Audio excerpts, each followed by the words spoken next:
MMA Digest here with Big John McCarthy. So John, first MMA event in Ontario. Are you excited to be officiating it? Absolutely. It's going to be it's going to be a good show. They've got really good fighters on it, and it's great that the sport of MMA is now legalized in Ontario where it should have been. Right. UFC, they sold the 55,000 tickets in Toronto. Were you surprised by that? And will you be reffing at the show as well? It's to sit there and say that you're not surprised by it sounds a little callous and stuff, because that's an incredible number. Right. But I mean, I've been in Toronto a lot, and knowing the fan base that's here for the sport, I knew when MMA finally was legalized and the UFC came here, it was going to be huge. The fact that they sold out, I think, 42,000 seats in like 4 hours is incredible. Right. It's nuts. And then I think 13,000 more, and it was gone like in an hour or so. It just shows, the popularity of the sport, the popularity of the UFC, and the actual type of fans and the fan base that is really here in Toronto and the Ontario province. It's incredible, and it's just good for the sport, and it's good for the growth of the sport here. You're probably going to be reffing at that show, or is it up in the air still? Or no, I've been assigned to do that show, so I'll be working that show on the 3rd. Excellent. Now, the UFC did recently buy Strikeforce. What are your thoughts on that? And do you think eventually they're going to dissolve the organization into the UFC, or? Right now, I know they're not going to be because of contracts with Showtime and things like that. Right. There's good and bad in everything. And is it good that they bought Strikeforce? It's good in a lot of ways. You get to see some fights that you never would have seen. Yeah. If you're a fan of the sport and you care about the fighters and what's going on, you're going to be able to see Gilbert Melendez against a Frankie Edgar, or Alistair Overeem against a Cain Velasquez.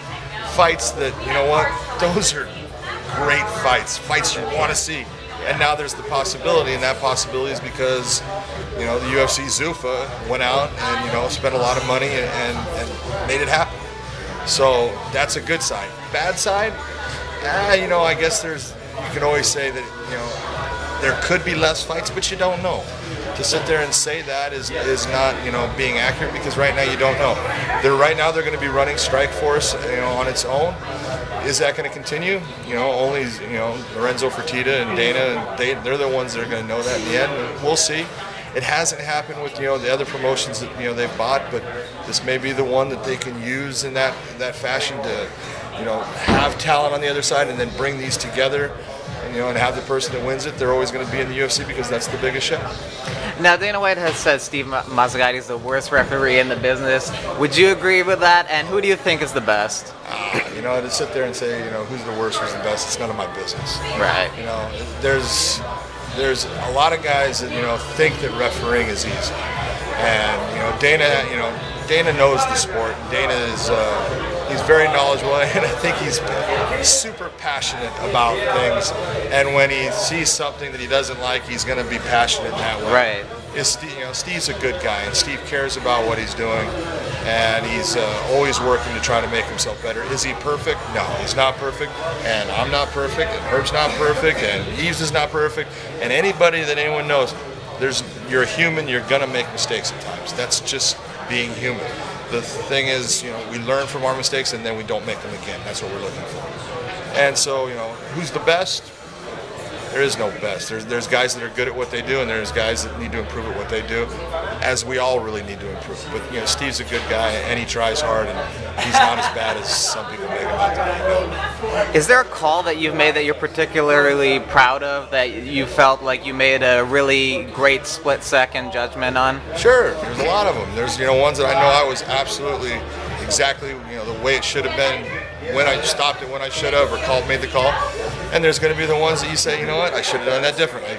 I should have been there quicker, or I should have let it go a little bit more. There's always going to be. And that's part of your process as a referee, is always looking and understanding.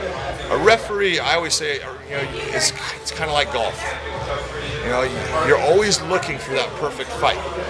And you're going to attain it at times. You're going to have, everything goes, you have to make a hard call. You make it the right way. You do everything the right way. And the fight is, you couldn't have done it better.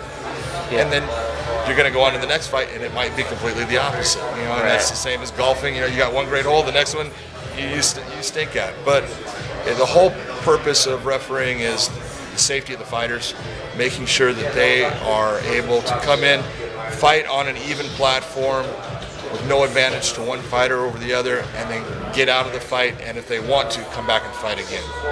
So before the fight, every time you ask the fighters, "Are you ready? Are you ready?" Has anybody ever said that they weren't ready? Yeah. What? Any interesting thing surrounding that? There's all kinds of things that happen, but there's guys that say, "No, I'm not ready." They say, "You better get ready." Tell me now, and okay, and so you go. But there's all kinds of things guys do, and that's just there is humor involved in fighting. There's a lot. There's a lot of funny things that happen that right. Only the fighters and the referee really know. So, and anything funny that comes to mind that like maybe recently or in the UFC, a fight that people might really remember? Oh, there was a fight long ago with Royce Gracie against Ken Shamrock at UFC 5. And it was not that exciting, and it was Ken was in Royce's guard for a long time, and Ken's father, Bob, was actually his trainer. They were allowed to have one person up on the apron. Right. And he's trying to tell Ken, "Come on, Ken," and finally he said, "Well, you're just gonna lay there, Ken, and just kiss him." And Royce looks at him and he goes, "Please don't do that." So those kind of things happen. They happen all the time. So backstage, you give the instructions to the fighters. Who's the most calm fighter you've ever encountered backstage? Oh, I mean, there's a lot that are really calm, and there's some that aren't. Everybody's different, and everybody deals with pressures in different ways. Chuck Liddell, he got his nickname the Iceman because he's very calm in the back, and he is. Right. And Randy Couture is very calm in the back, and you'll see those guys that are, it's.